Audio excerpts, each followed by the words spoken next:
Hello friends. Welcome back to my new video.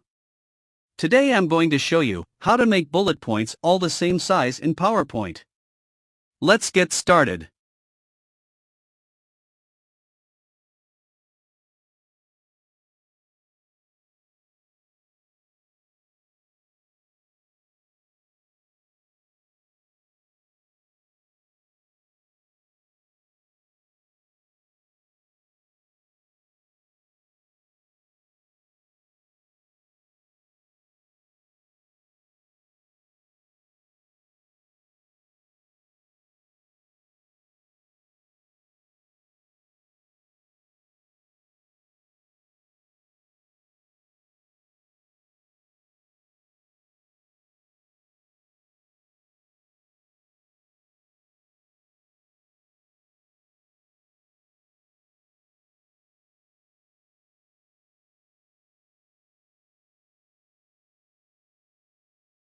If you enjoy this video, please like, comment, share and subscribe my channel.